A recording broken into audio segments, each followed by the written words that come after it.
जय हिंद दोस्तों, वंदे मातरम। नई दिल्ली के जंतर मंतर पर 20 दिनों से चल रहा सोनम वांगचुक का अनशन अब देश की सर्वोच्च अदालत की चौखट पर पहुंच चुका है। दिल्ली पुलिस के द्वारा वांगचुक को प्रदर्शन स्थल से हटाकर के अस्पताल में भर्ती किए जाने के बाद में वकील नरेंद्र मिश्रा ने भारत के मुख्य न्यायाधीश यानी कि सीजेआई सूर्यकांत को एक पत्र याचिका भेजी है और इस याचिका में पुलिस की कार्रवाई को चुनौती देते हुए साफ तौर पर यह मांग की गई है कि सोनम वांगचुक को जंतर मंतर पर दोबारा से अनशन शुरू करने की अनुमति दी जाए। यह पूरा घटनाक्रम दोस्तों सिर्फ एक अनशन को हटाने भर का नहीं है, बल्कि इसने गंभीर बहस को भी जन्म दे दिया है।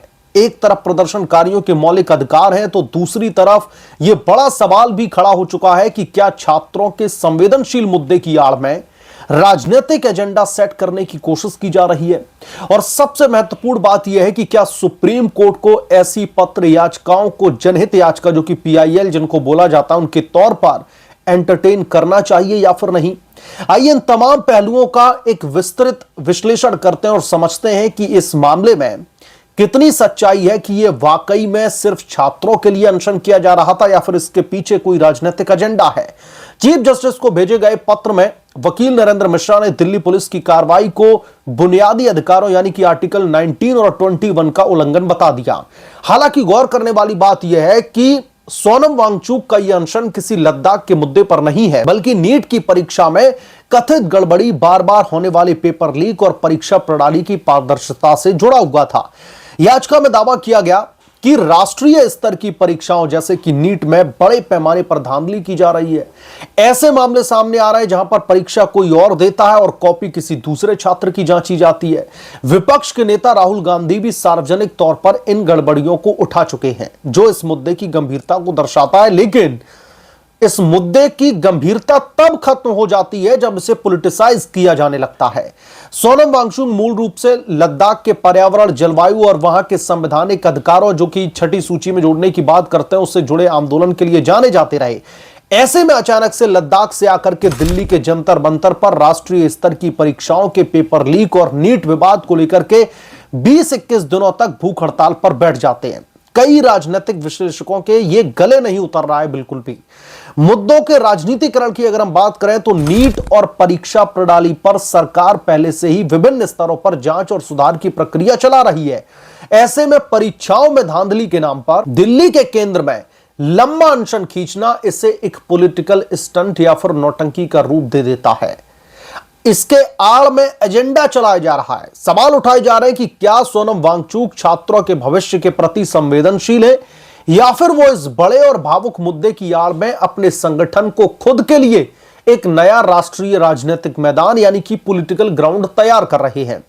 पिटीशन में विपक्षी नेताओं जैसे कि राहुल गांधी के बयानों का संदर्भ देना भी इस आंदोलन के पीछे के राजनीतिक झुकाव या फिर एजेंडे की ओर इशारा करता है। प्रशासनिक मजबूरी बनाम अधिकारों के दुरुपयोग की अगर हम बात करें तो संविधान का अनुच्छेद 19 शांतिपूर्ण प्रदर्शन का अधिकार जरूर देता है, लेकिन इसकी एक सीमा तय की गई है। जब एक संवेदनशील वीआईपी इलाके यानी कि खास तौर पर जंतर मंतर में 20 दिनों तक बिना किसी ठोस प्रशासनिक हल के अनशन खींचा जाए और स्वास्थ्य बिगड़ने का खतरा हो और फिर इसका ठीकरा सरकार के ही ऊपर फोड़ने की तैयारी हो, तो कानून व्यवस्था बनाए रखने के लिए पुलिस का हस्तक्षेप लाजमी हो जाता है। सुप्रीम कोर्ट ने ऐसी याचिकाओं को क्यों ही एंटरटेन करना चाहिए?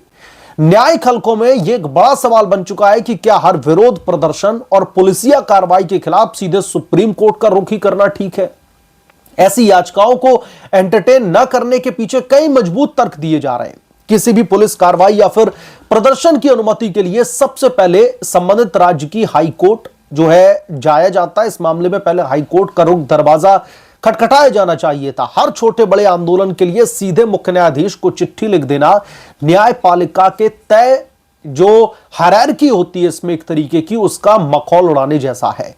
देश की अदालतों में लाखों गंभीर मामले लंबित हैं। जब कोई व्यक्ति स्वेच्छा से भूख हड़ताल पर बैठता है और इस भूख हड़ताल की वजह बताया जाता है कि वो नीट में हो रही धांधली को लेकर है, जो एजुकेशन मिनिस्टर हैं धर्मेंद्र प्रधान उनका इस्तीफा वो लेना चाहते हैं, लेकिन उस इस्तीफे की आड़ में वहां पर सरेआम राजनीतिक एजेंडा सेट किया जाता है। इतने सारे लेफ्टिस्ट लिबरल लॉबी के लोग वहां पर पहुंच जाते हैं और भगवान राम को लेकर के टीका टिप्पणी की जाती है, साधु संत समाज को लेकर के टीका टिप्पणी की जाती है, साफ तौर पर उसको एक धार्मिक जामा पहनाने की कोशिश की जाने लगती है, देश के इंडस्ट्रियलिस्ट को घसीटा जाने लगता है, हिंदुओं की जो भावनाएं हैं उनके साथ में खिलवाड़ किया जाने लगता है।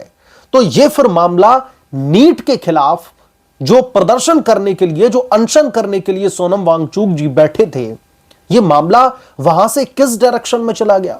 और सबसे बड़ी बात यह है कि इस आंदोलन में जितने भी कॉकरोच बैठे हुए हैं, मैं कॉकरोच जनता पार्टी के जो नेता प्रवक्ता है उनकी बात कर रहा हूं, मैं आपको याद दिलाना चाहता हूं कि जब सोनम वांगचुक इस धरना प्रदर्शन पर बैठने वाले थे, जब हंगर स्ट्राइक शुरू होने वाली थी, तो कॉकरोच जनता पार्टी का जो मुखिया है अभिजीत दिपके खुद कहता है कि वो किसी भी पॉलिटिशियन को इस मामले में देखना भी नहीं चाहता। इस मंच से किसी भी राजनीतिक दल या फिर किसी भी राजनेता को कुछ भी बोलने की इजाजत नहीं है। यह पूरा का पूरा जो अनशन है वो डेडिकेटेड है स्टूडेंट्स को, इस देश की बदहाल एजुकेशनल जो सिस्टम है उसको लेकर, इनके अकॉर्डिंग की बदहाल व्यवस्था है। चलिए ठीक है, आंदोलन शुरू हो जाता है।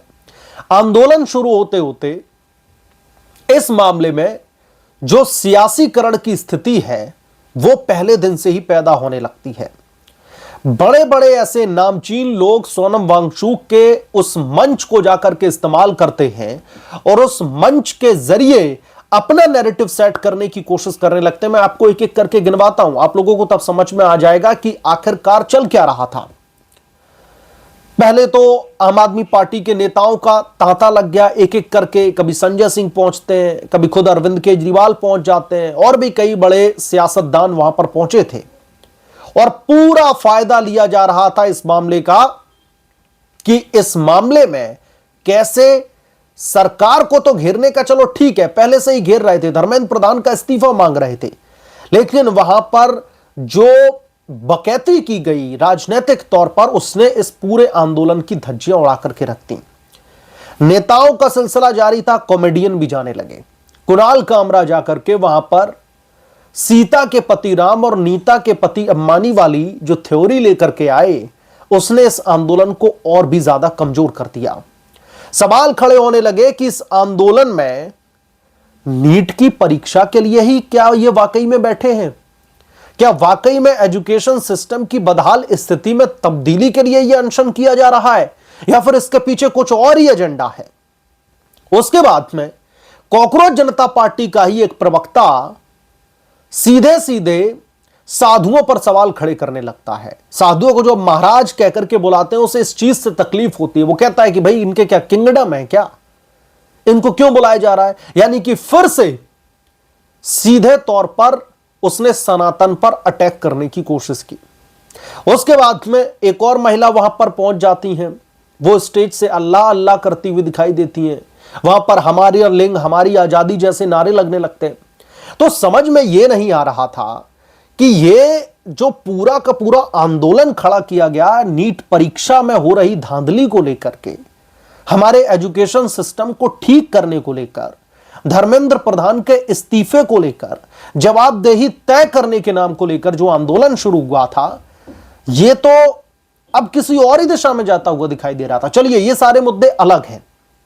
अब बात यहां पर यह आती है कि कॉकरोच जनता पार्टी के जो तमाम समर्थक हैं या फिर सोनम वांगचुक के जो तमाम समर्थक हैं, उनके द्वारा ही हाईकोर्ट में बार बार पीआईएल डाली जा रही थी कि सोनम वांगचुक जी को खाना खिलाओ, उनको बचा लो, नहीं तो उनको दिक्कत हो जाएगी। हाईकोर्ट ने जवाबदेही तय करने के लिए यह फरमान जारी कर दिया कि सरकार यह तय करे उनकी जिंदगी पटरी से ना उतरे, उनकी स्वास्थ्य व्यवस्था बदहाल ना हो जाए, वो ठीक रहे पूरी तरीके से, इसकी जिम्मेदारी केंद्र को तय करनी होगी। तो जब हाईकोर्ट की तरफ से आदेश आया तो फिर सोनम वांगचुक सो क्यों उनकी जो हेल्थ है उसको कंसीडर करते हुए सरकार ने यह कदम उठाया और दिल्ली पुलिस को आदेश दिया। दिल्ली पुलिस ने शांतिपूर्ण तरीके से उनको उठाया और जाकर के हॉस्पिटल में एडमिट कर दिया। दिल्ली पुलिस के इस एक्शन के बाद में दिल्ली की राजनीति में खलबली मच गई और जितने भी ये नेता हैं ये सब बुरी तरीके से बौखला गए और इसीलिए ये पिटीशन दाखिल की गई है कि उनको फिर से अनशन करने की जो परमिशन है सुप्रीम कोर्ट दे, तो सबसे पहले तो कोर्ट की हायरार्की को फॉलो करना चाहिए था। दूसरी चीज, जब किसी एक आंदोलन में सियासी रोटियां सेकी जाने लगे, उस आंदोलन को किसी और ही दिशा में लेकर के जाने लगे, तो जवाबदेही किसकी फिर तय की जाए?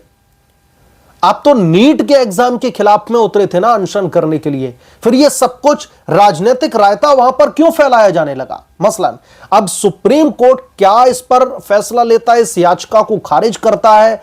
साफ तौर पर chief justice of India Suryakant की तरफ से क्या आदेश आता है, देखना दिलचस्प होगा। बहरहाल इस मामले पर आप क्या सोचते हैं, आपकी क्या राय, हमें कमेंट करके जरूर बताएं। जल्द मिलूंगा किस दूसरे बड़े अपडेट के साथ में, तब तक के लिए धन्यवाद। अगर आप लोग चैनल पर नए हैं तो प्लीज चैनल को सब्सक्राइब करें, साइड बने बेल आइकन को जरूर प्रेस करें, ताकि जब भी मैं कोई बड़ी खबर लेकर के आऊं तो इसकी जानकारी सबसे पहले आपको मिले।